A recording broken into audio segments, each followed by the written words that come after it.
We'll go ahead and begin. Again, my name is Tim D'Andrea. I'm the workshops coordinator for the SCORE Northern Arizona chapter. I'm also a certified mentor. And our topic today is strategic success. We have a speaker and a panelist with us today. Janis Dietz, who both of them are SCORE volunteers here up in the Northern Arizona chapter. Janis is a PhD and an MBA who has spent some 54 years in various areas of sales and marketing and executive management and teaching.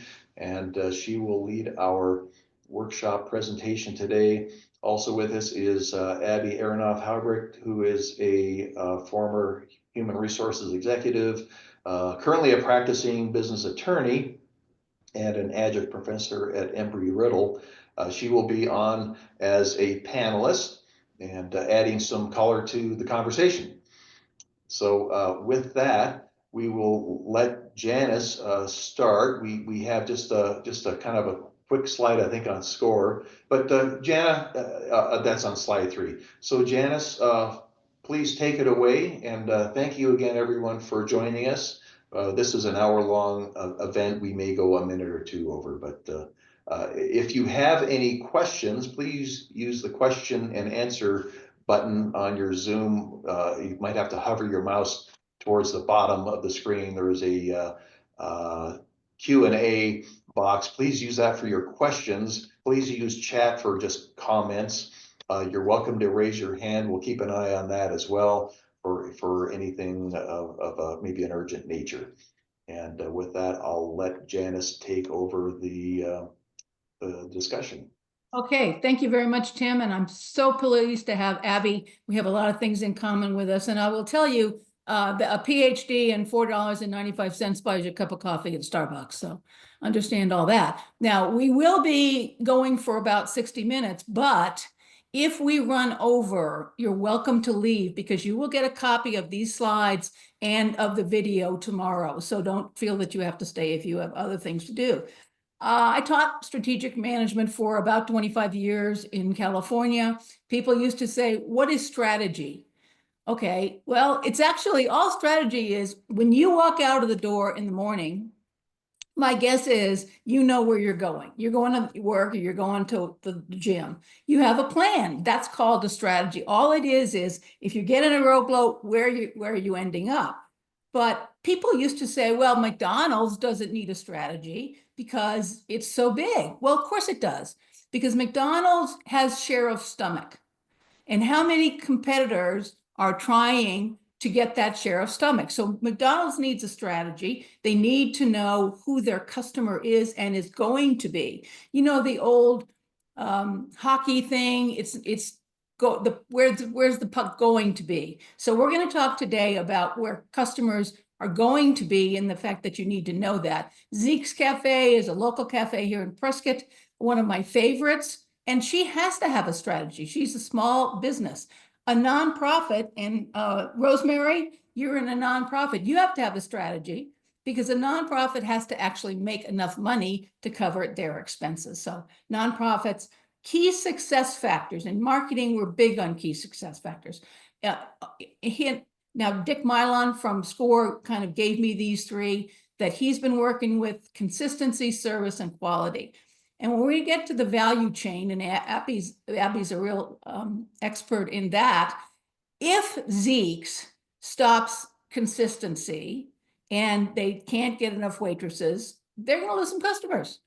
The value chain is only going to move as fast as the slowest can. Now, this can of corn started with what? A seed.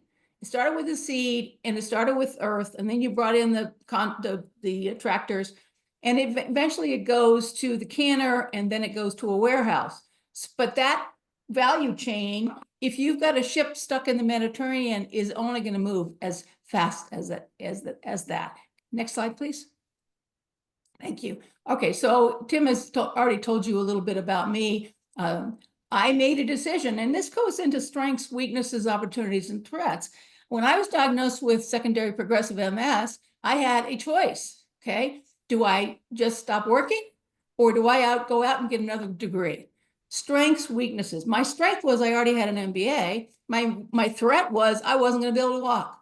So for 25 years, I was in marketing, and then I spent 25 years teaching. So, and I'm still an adjunct for NAU. So thank you. But so again, you can leave if you need to. The SCORE story. I've been a SCORE volunteer for almost 2 years, retired from Laverne in 2016. So we help students, businesses, with free business advice. I have a lot of clients right now that I meet with, one who's trying to start a nonprofit. We've got over 10,000 subject matters in the U experts, low or no cost business training. Now this seminar is free to you. Most of them are. We do some of them at Yavapai College, and with my clients, the first thing I usually will do is send them a business plan, send them or a financial plan so they can get working. This is all free. We are all volunteers. And I'm happy to be a SCORE volunteer.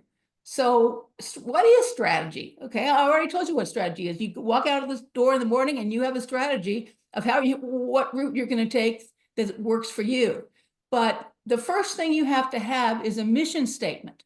Why do you exist? The nonprofits, do you exist to cure polio? Do you exist to cure homelessness? And so there are a number of nonprofits that do that. But Johnson & Johnson, whom I worked for in 1978, their mission is to improve people's health through science and innovation. Mission statements are usually pretty short, and they don't change. But a vision statement is to what state do we aspire? Okay, Johnson & Johnson's vision is to change the trajectory of health for humanity. Now, I got to beat Coke on here because it's always, I mean, certainly Pepsi's vision is to beat Coke, and Coke's is to beat Pepsi. And that's what keeps the two of them going. You can never rest on strategy. You can never say, oh, I got the market share. Never do that, because there's always somebody climbing up behind you. So today we're going to discover the steps in developing a strategy, going from mission and vision to actual steps. We're going to talk about Peter Drucker, who was my professor at Claremont, and the 5 questions that are important for his clients. Jobs to be done. And you never thought that a milkshake was a job, but you will today. And Michael Porter's 5 forces, and we're going to talk about blue ocean strategy. So thank you, Abby. All right, so the strategy starts with the mission statement. And with our clients at SCORE, the first time we tell them is you must tell us why you are doing what you're doing. I'm in business to sell Coke. I'm in business to make money as a financial consultant. I am a nonprofit who wants to spread the missions of whatever it is. And what do you want to become? My former employer wanted to become the premier independent university in the Inland Empire in California. That was their vision. And so you should have a vision, and it's sometimes you never get to that vision, but at least you know, where do I want to be in the future? How will we achieve our vision? So those are the steps we're going to talk about: vision, mission. We're going to talk about a SWOT analysis, and then you take that and then you go with your goals and objectives. How are we going to gauge our degree of success? I worked for Johnson & Johnson's disposable diaper division in 1978. And the first thing they had to do was figure out, okay, where do we test this product? And their biggest competitor, as you can well imagine, was Pampers, Procter & Gamble. You never test a market in a big town like LA. You test a market in Bakersfield, or you test a market in Des Moines, Iowa. So Johnson & Johnson's goals and objectives perhaps were to get 60% distribution by the end of 1979. Goals and objectives have to be specific, measurable, achievable, realistic, and a time limit. So SMART, and I have to always drill this in my students' heads, that it has to be specific. You have to say, by the end of this year, I'm going to accomplish this. Next slide, please. Janet, can I jump in just for a second? Absolutely. So good morning, everybody. one of the things that organizations often struggle with is the time it takes to do a strategic plan. And most organizations want to jump in and get really right down into production. But the benefit of a strategic plan has been shown time and time again. So taking the time to actually do that plan, and often what we'll say is people who fail to plan should plan to fail. That the idea is to create the work, plan the work, and then work the plan. And just one really quick story, and then I'll turn back to Janis. I was head of HR and head of strategic planning for PacSun, Pacific Sunwear, the retail chain. PacSun had a goal of achieving $1 billion within a 3-year window, and they were about 650 million. So that was a pretty aggressive plan. They'd never done a strategic plan before, and they weren't sure that there'd be a value to it. And so they agreed to give it a shot. And in putting together a strategic plan, and strategic plans generally are a 3-year window that then get redone and refreshed every year. But in doing a plan, not only did they achieve that $1 billion within the 3 years, but they exceeded it by 25%. So they were 1.25 billion in that same window.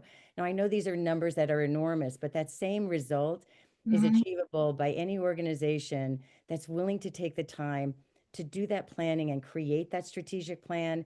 It means stepping aside for a minute and really putting the thought behind it, because the impact is huge. So it's wonderful what you're talking about, Janis. Thank you. Right, yeah, because at Laverne, we did a strategic plan for the Monte Vista Water District. It was a $14 million water district in Southern California. It took 18 months, cost them $14,000, but they kept it going. One of the things you'll on my slides are that many companies put the strategic plan away, but Abby PacSun obviously didn't do that. You got to set objective goals, and sometimes you just have to keep going. I mean, Thomas Edison took 10,000 times to get the incandescent light bulb, and people said, well, you failed. He said, no, I just identified 10,000 ways it doesn't work. And a lot of this is just persistence. So, and it's worth the time. It really is worth the time. Absolutely worth the time. Worth the time. So again, strategy is a cluster of decisions. But on the right here, I've written out there are references at the end of this to all these books, and I've taken the Harvard Business Review for 30 years and Wall Street Journal.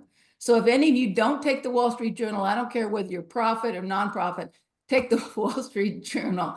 When companies don't align these elements that Abby's talking about, they don't create sufficient value for the firm. And thank you, Logan, our Wall Street Journal rocks, to achieve long-term success. So Marriott, okay, given their vision is to be the world's favorite travel company, okay, good. Sort of the same thing for Hilton. The mission is to enhance the lives of our customers by creating and enabling an unsurpassed vacation and leisure experience. And they're not the only ones that have that. So the conclusion of what Marriott did is after the pandemic, they closed a lot of their hotels and they had to cut back, and they realized there was an opportunity. And we're going to talk about opportunities and threats of using their size and international presence to focus on distinctive properties and international expansion. So focus, next slide, please. The focus is really important. You've got to focus, and we talk to our clients about this. You've got to focus on 1, 2, or 3 things, and I'll be getting to that in a few minutes, because otherwise it'll drive you crazy. So you're going to create your strategy, formulate your strategy, and that's where we're going to get into the situation analysis that our clients have to do is analyze the current situation. What are my strengths? What are my weaknesses? What are strengths that I can control? And what are weaknesses that I can also control? What are your opportunities? Expanding market, which we'll talk about with True Value. And what are your threats? And many of the disasters, unfortunately, the fires in California were a good example of a threat that California knew they had. In Katrina, New Orleans was told that if there was a Cat 5 hurricane, they needed to build those levees, and they didn't do it. So you've got to look at the threats and prepare for if it does happen. So then you implement, and right now you can see the changes the government's making in terms of budgets. And I take the Daily Courier, I suggest that. So this morning, they're talking about the governor's budget and where is she going to allocate the resources to get what she wants for Arizona. Next slide, please. So let's look on the market grid. What's important to understand about market segments is that within them, say family vacationers, most of them want the same thing. What they want a swimming pool, they want free breakfast, a playroom maybe. So within that little, since I'm using Abby's slides, I can't use my pointer here, but within that, they want about the same thing, budget oriented. Courtyard Hotel, oh, thanks, Abby. Courtyard Hotel was designed for the business traveler by Marriott. So they have 30 brands. So they have some that are, and they also have Fairfield Inn. So those are budget oriented. Within that, they want price and something simple. Event oriented, event centered. I've worked lots and lots of trade shows. They know that they need to have transportation and they need to have meeting rooms, resort seekers. So within each of these, homogeneous needs, between them, heterogeneous needs. So if you're Marriott and you want to focus on all of these segments, you have to get each one right. It's impossible to serve everybody. Even Walmart does not serve everybody. Next slide, please. Thank you. This is kind of sad, but it was an important lesson to me, for me to learn. The people who invented the MasterCard slogan, priceless, you probably remember that. That was culture. Culture eats strategy for lunch. Sears, I grew up with Sears, Abby grew up with Sears.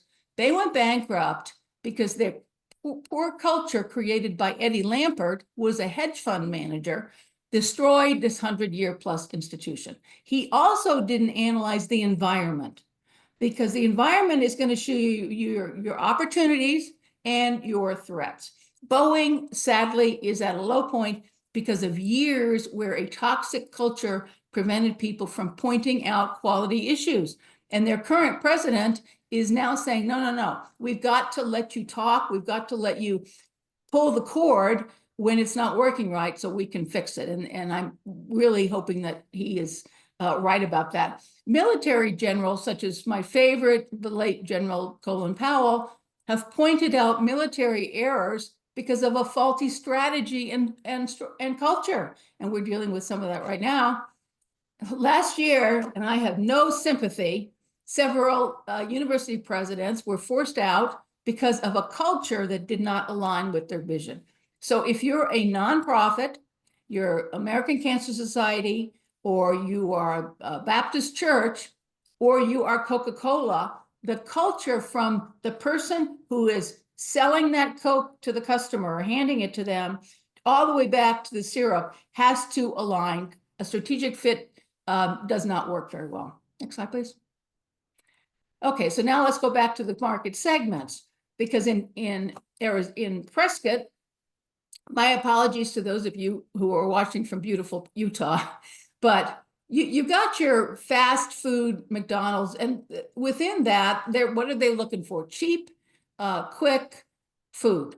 There's no low price and low service. Well, Panera came in with an incredible strategy of a better quality of food, a little bit higher, not as much service, a little bit higher. So some of the pizza places have done the same thing. And within those two segments, customers are looking for about the same thing. But when we get to red ocean, you'll realize that McDonald's and Burger King and Starbucks are in a red ocean.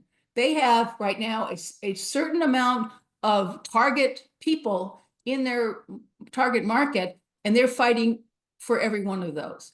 Then you go over to a higher level of service, but still low price, and you got your Denny's and your Zeke's and your Red Robins, and then up at the top, high service, high price, Essence and in Chino and Farm Provisions. Both of these were SCORE clients, Dick Milon's clients, and they're looking for you're willing to pay a high price and you want better service.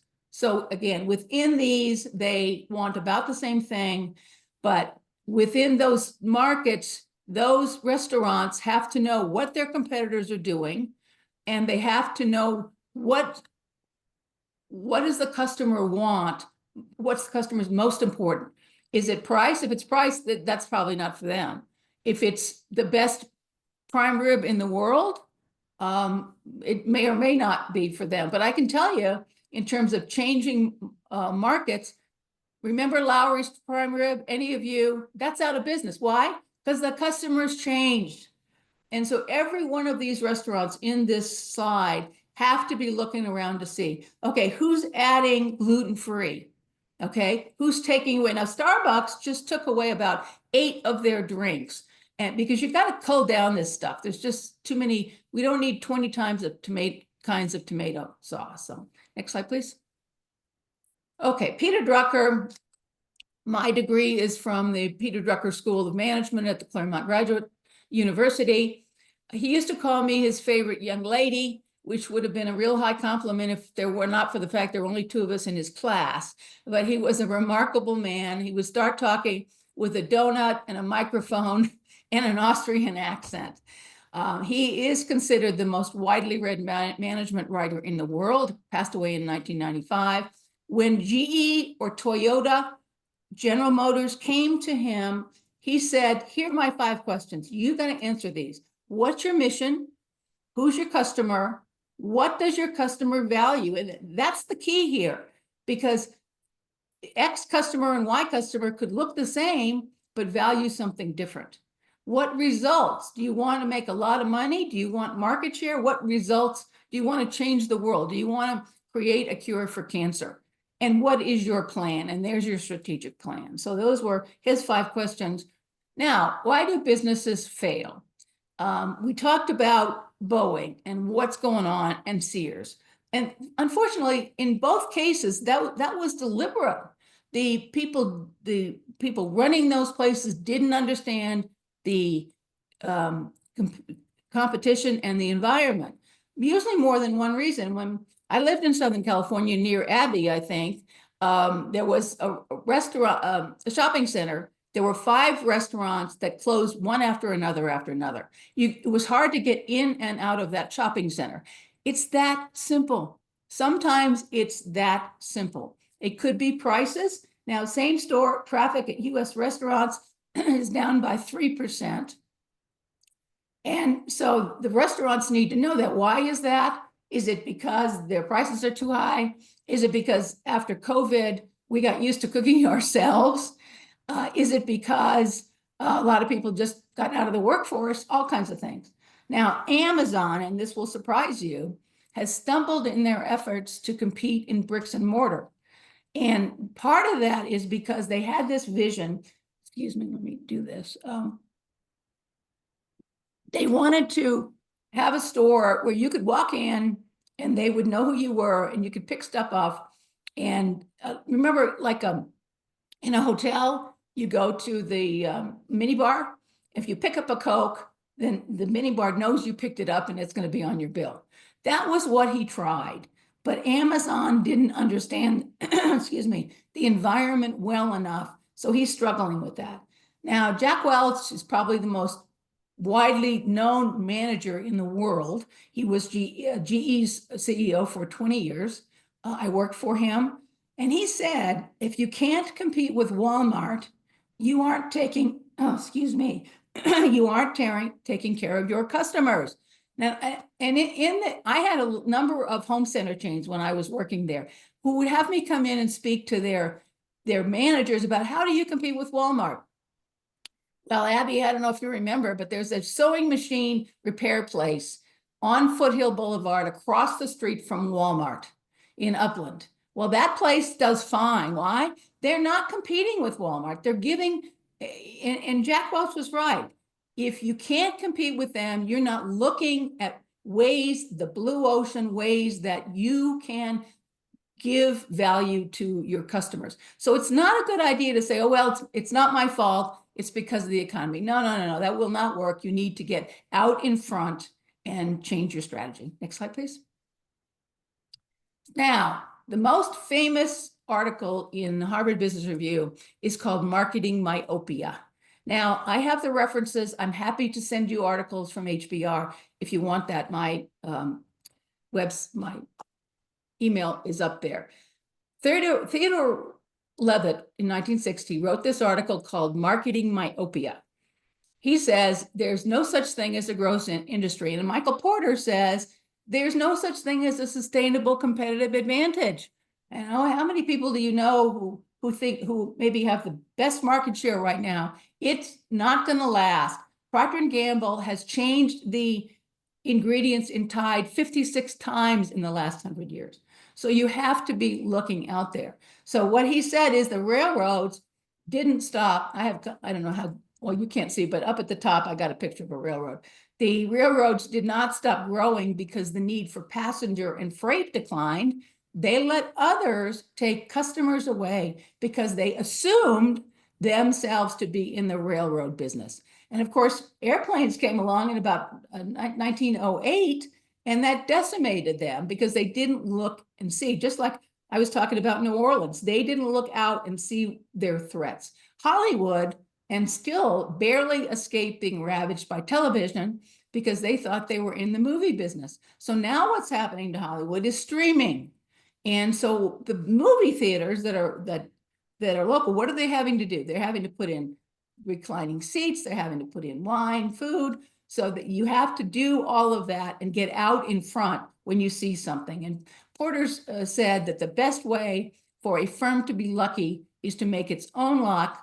A firm that depends on an expanding population, lack of competitors, or permanent demand for its product is bound to fail. We all know of products that were like even thumb drives, which were really cool 20 years ago. People but my husband just bought a new car and there is no tape player in there. There's no CD player because people have moved on with all of that. So we can all think about, and I tell my students that 80% of the jobs that they will have not even been invented yet. Okay, because I grew up before computers and before fax machines or copy machines and all of those things. Your AI is going to completely change the way business is done. Next slide, please.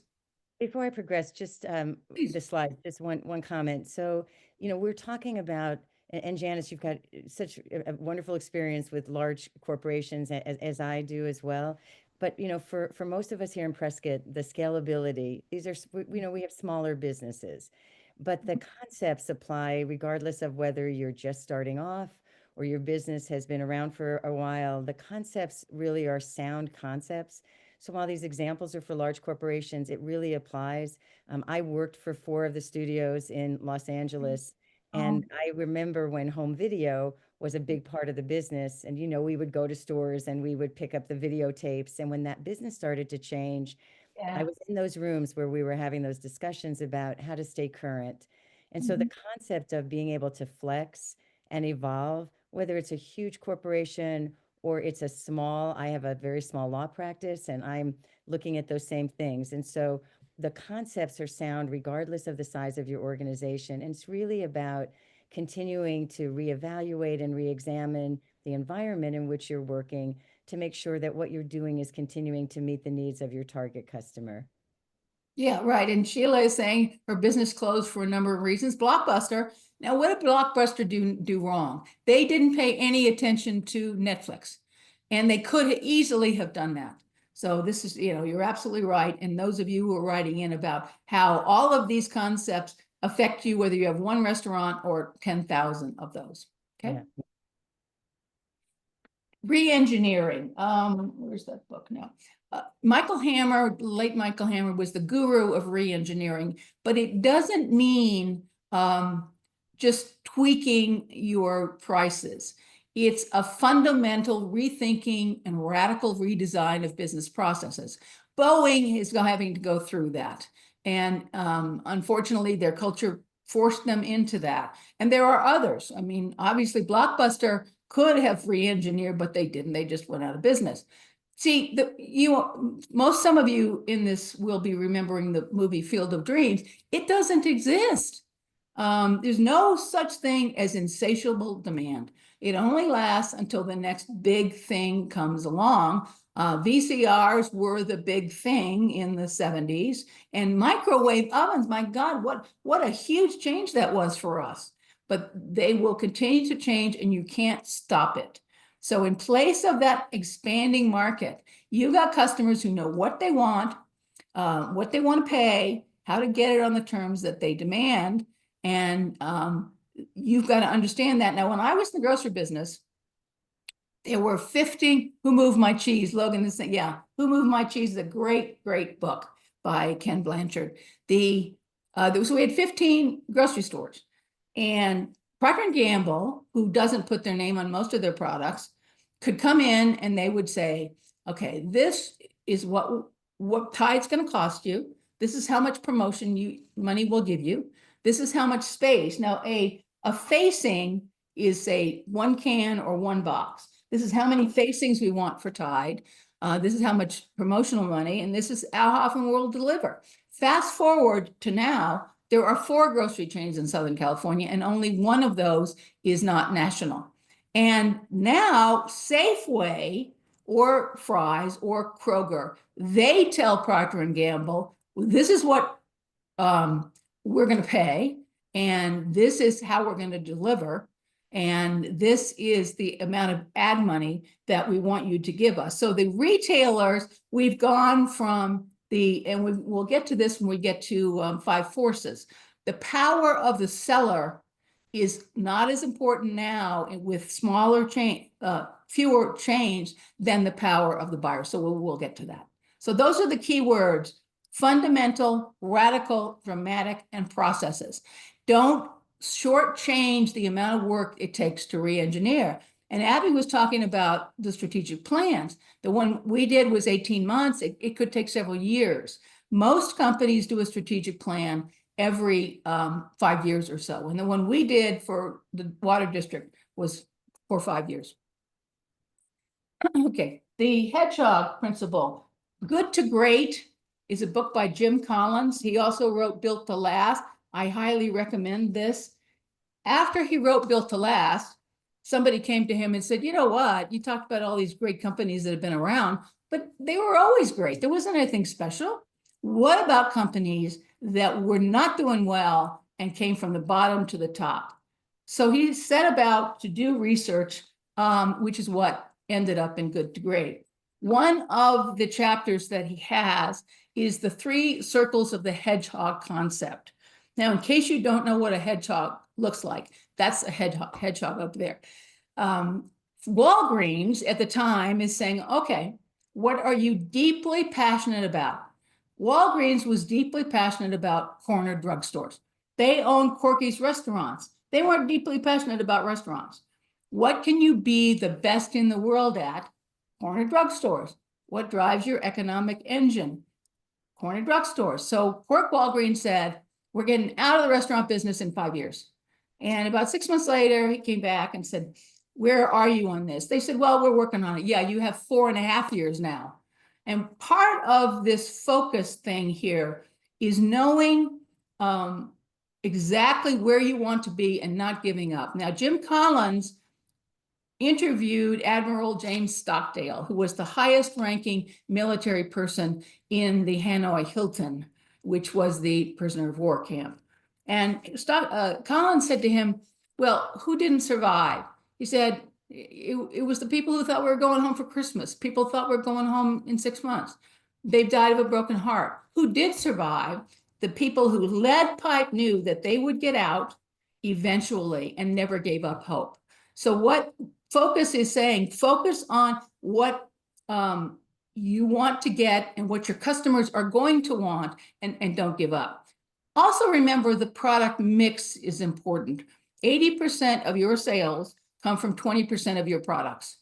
So the mix you have is going to be important. Now, with Starbucks canceling 10 of their drinks, it's because they weren't selling as fast and they don't contribute. When I was national sales manager for Waste King garbage disposers, now somebody needs to sell that, the 3rd horsepower, which is in most of your low end places, we didn't make any money on that. But what we did make money on was a 1/2 horsepower or 3/4 horsepower. So as long as the mix of how much of the high stuff was sold in the mix of this low, we could make money. So in Boston, in New England, in Home Depot, the mix was pretty good. We could sell that. In Florida, 70% of the sales were the money loser. So we had to pull out of Florida. The reason that you get a low price on turkey at Christmas time is because you're buying other things that make up for the fact that they lose money. So looking at 80% of your sales coming from 20% of your products, is the mix working for you? And if it's not working for you, you have to do a lot of research to figure that out. Hey, Janis, sorry if I can just interrupt for a sec. Hey, everybody, Tim D'Andrea, I'm your moderator today. Just a quick time check. We're at 10:38, excuse me. Okay, oh, good. And again, we welcome folks, if you would like to ask a question to Janis or Abby, please use the Q&A icon on the bottom of your screen, and we'll pause for those as they come in. Thanks. And I think we should be able to make it. Okay, thank you. Great. All right, so I'm not going to spend much time on this about defining the business. Who's being sales? Who are the customers and how are they changing?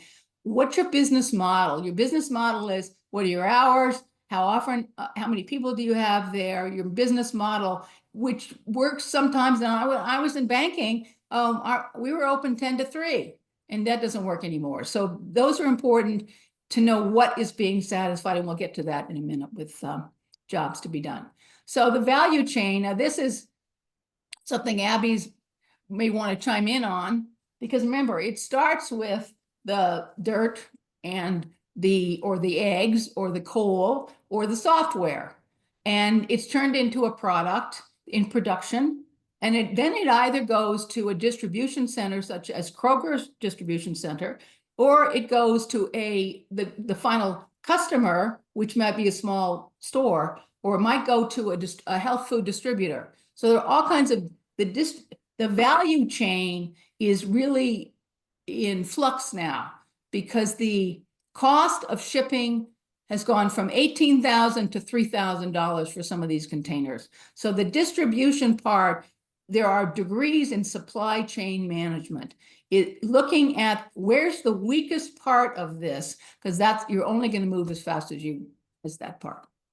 Well, and along those lines, there are companies that have looked at that supply chain as in terms of the strategy to determine whether there are pieces of that they can bring under their own umbrella. Excuse me. So the idea of making sure that you've got your suppliers lined up and you know exactly where your product is going to be coming from, because everybody in that supply chain is someone that you're dependent on. You may have to have contracts with. And so making sure that all those pieces are pinned down, because an interruption in that can really stop your business. And businesses have seen that every time there's been a strike at the longshoremen's, the ports go on strike, that supply chain is interrupted, and every business that's reliant on getting product in is affected no matter where they are in the country. So getting that supply chain pinned down is a really important part of your strategy. Yes, it is. Well, when the Ford Model T Ford was being produced, the iron ore came in one end of the River Rouge plant in Detroit, and a Model T came out the other. Nobody can control all parts of the value chain anymore, because it's just simply not economic. They have to focus on what can you be the best at doing. Okay. All right, now we'll go to jobs to be done by Clay Christensen. This is from the book Competing Against Luck, and he did a lot of work. Unfortunately, he passed away very young, but he was working with McDonald's, and he was trying to figure out, why do people buy milkshakes in the morning? That doesn't make sense. Well, why do they? Because they're portable, filling. In the afternoon, milkshakes are hired for different jobs. Now, why do my husband and I hire Vanguard to manage our investments instead of Fidelity? Because the job to be done is trust. That's what we're hiring them to do. Now, when I was driving back and forth to UCLA for medical trial, I had to be there at 7 in the morning. The last company car that I chose had a coffee holder in it. The job to be done was to have a coffee while I was sitting on the freeway. Why did I hire Slim Fast when I taught? Because the job to be done was what they did. So at its heart, jobs theory explains why customers pull certain product into their lives. Now, when Citibank came out with the, remember when you all ATMs have existed probably your whole life, but when they first came out, elderly customers were afraid they were going to lose the card. So Citibank came out with a swipe. And all of that is by watching how customers use your product. Procter & Gamble is probably the best at ethnographic research. If you send a team into another country and watch how people wash clothes, you can figure out what is their need. It's not your need, it's their need. So Henry Ford was actually competing with the horse, not with other car manufacturers. When anything new is brought out, whether it's a cell phone or a car or an airplane, they're good enough at the beginning, but they don't hang on to their market until they get better and better and better. And, Janis is going to be talking about Porter's 5-factor model. And one of the key components is the idea of the customer, figuring out who your customer is and what they're looking for. Obviously, that's kind of the crux for all of us in having a business that's viable and is going to make some money. And even as a nonprofit, a business that's going to bring in donors and volunteers. And so that is such a critical component of really the core of everything that we're doing. Right. So think more when you watch a customer come into the store, your store, or meet with a customer, think about the job they're hiring you. What is important to them? So strategic, one of the things Abby mentioned when we first started working on this was the fact that we're talking about a strategic plan here. And that's far more involved with analyzing your environment, your strengths, weaknesses, opportunities, and threats, developing your mission and your vision, formulating the goals, the SMART goals, and the strategy. But a business plan, and we start our clients here with business plans. What's the situation analysis? Strengths, weaknesses, opportunities, and threats. What are your goals? What's your business model? What are your hours? Where are you located? What are the things that customers see when they walk in? How are you going to get money? Goals and funding. Now, SCORE has an awful lot of seminars about funding. So they really do a great job on that. And what's your time frame? And then showtime. But I had a neighbor in California who put a fancy restaurant in an area that did not support fancy restaurants, and it wasn't open very long. So before you start your business plan, you got to do a situation analysis, and we're going to get to that in just a second. So just one quick addition. So score.org has lots of resources, and SCORE's got great templates available as well. But what we wanted to make sure that we got to emphasize here is that a strategic plan and a business plan are different, and each has a critical piece of getting you set up for success. So if you're looking and thinking, gosh, I'd rather just do one versus the other, we really encourage that you do and spend the time on both, because each has a unique purpose and it's going to accomplish something specific for your business and setting up your business for its eventual success or its short-term success. Exactly. Okay, so you start with the SWOT, and your strengths and weaknesses are internal things that you might be able to control. You might not pay well, you might not have great food, whatever they are, they're internal. But external opportunities and threats are external to you. The threat that there's a hurricane, the threat that McDonald's is going to go next door. Some of those things you can't control, but you have to plan for them. And that's what I was saying in the beginning, that you might not be able to plan for a Cat 5 hurricane, but you can plan how to respond to it. So how to use your strengths to overcome your threats and take advantage of opportunities is a big part of what we teach in strategy. Next slide, please. And the nice thing about these SWOT analyses, so I facilitate strategic planning for a number of nonprofits here in Yavapai County, and we go through, as part of the strategic planning, we go through the SWOT analysis. That document then is something that you can continue to refer back to see, am I continuing to focus on our strengths so that they remain strengths? Have I had an opportunity to address the weaknesses? Because those are things that are within your control. And then looking at the external environment and how it's affecting you to figure out the things that are opportunities, like growing population in the county is a great opportunity in terms of an additional customer base. And so looking at that to see, are we capitalizing on that? And also, are we doing what we can to minimize the things that are not within our control, but that are maybe impeding our success? So it gives you a chance to really get your ducks in order, to see the environment you're operating within, but also to continue to refer back to that to make sure that you're making headway and that your strengths continue to be strengths as well. Yeah, you can't slow down.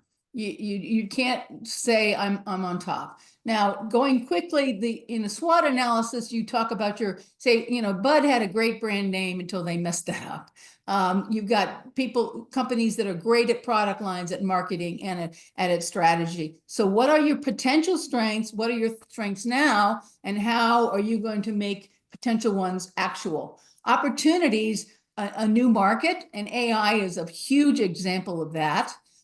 Widen your product range. If people want oat milk with their cereal and you're a restaurant, you might have to do that. Diversify into new unrelated businesses. Now, a lot of companies, GE being one and Honeywell being another, Kraft being another, are splitting up because they're unrelated businesses. So they are moving into smaller ones. Overcoming barriers to entry. Now, the international trade business has done away with a lot of barriers to entry. New related businesses, apply your skills. Now, backward and forward in the value chain, backward is growing the corn, forward is the retailer. But if you're at, say, Kohl's, and she says to you, would you like to fill out an application for a credit card? And you say, yeah. If she doesn't have it, that part of the value chain's gone.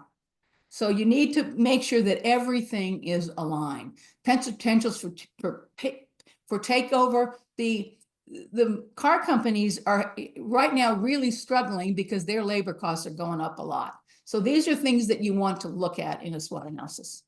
Okay. So now let's take a Prescott restaurant.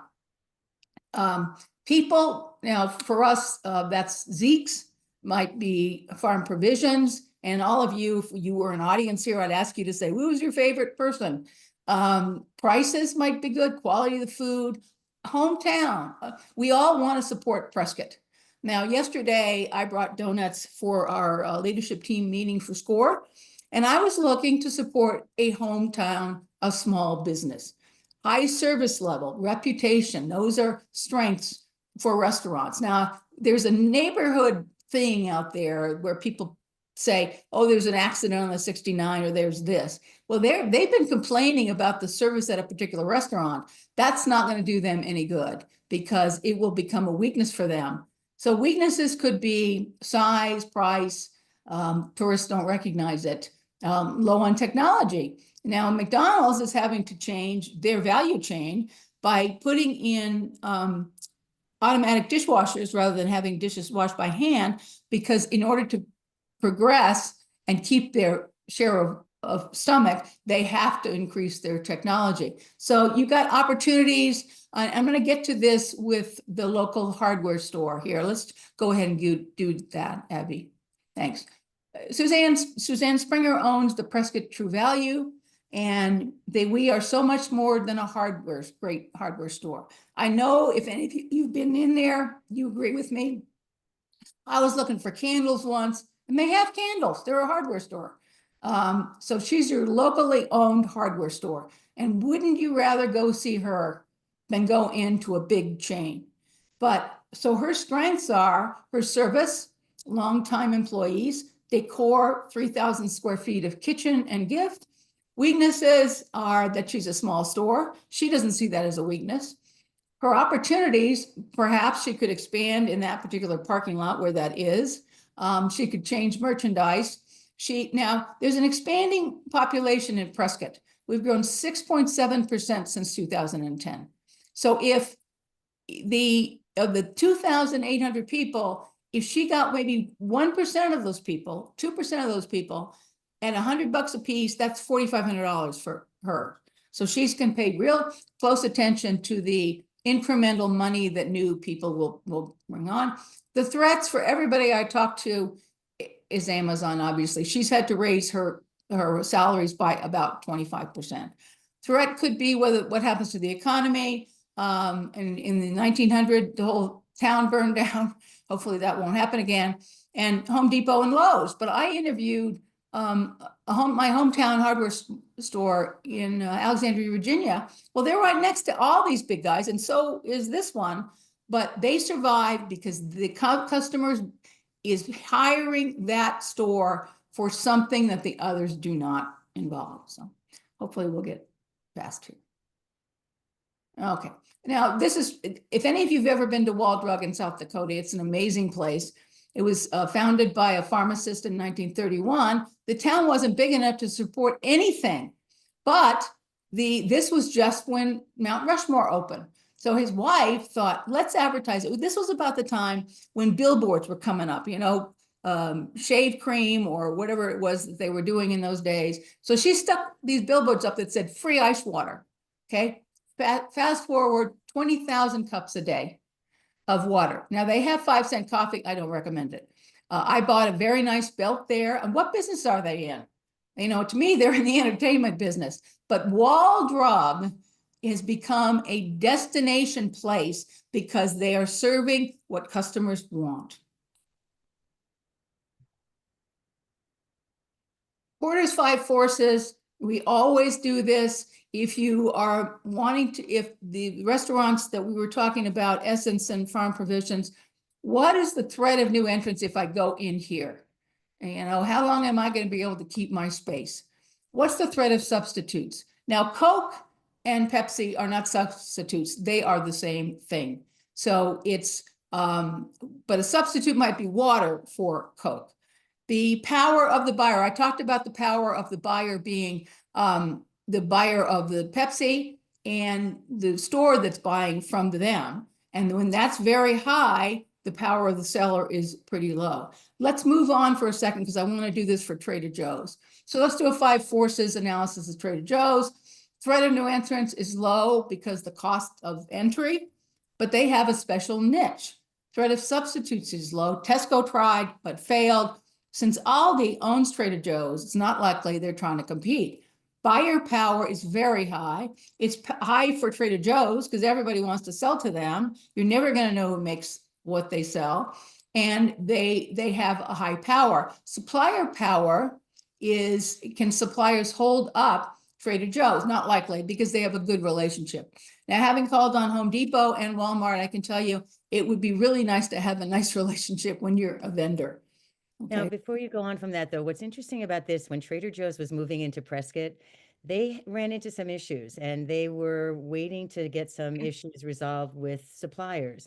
Okay. The concern was whether they could get suppliers willing to deliver up into what was considered a more remote location.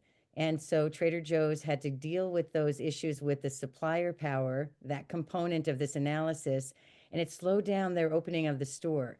So this is a very tested and a really sound analysis that companies go through, whether they're seasoned companies or new companies, to kind of walk through. And particularly if you've got somebody who's thinking about entering into a new business, if they're thinking about opening up a new business, before investing that kind of time and energy and financial resources, it's really going through this analysis to see, is that going to be a good use of those funds, or will I have spent the time to get into something new only to find that I am in a market that I really can't compete in, or I can't get customers, or I can't get my supplies in. So it's a really sound, I teach this to my students, it's a really sound analysis. Yeah, there are too many stories of where that has not worked. So the blue ocean analysis, blue ocean strategy was created by W. Chan Kim and Kim Renee Mauborn at INSEAD.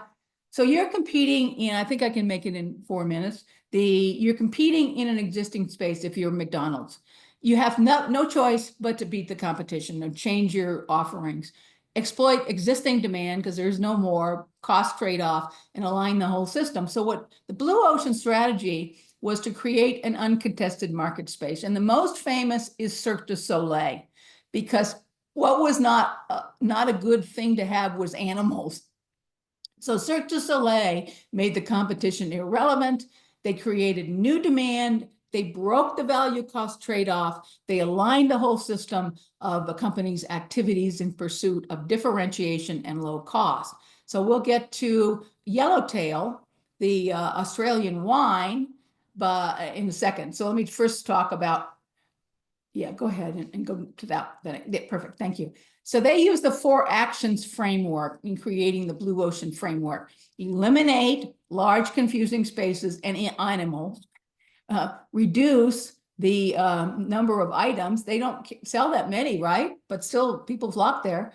Service is great. I love Trader Joe's and I know you do too. And create atmosphere. Okay, thank you.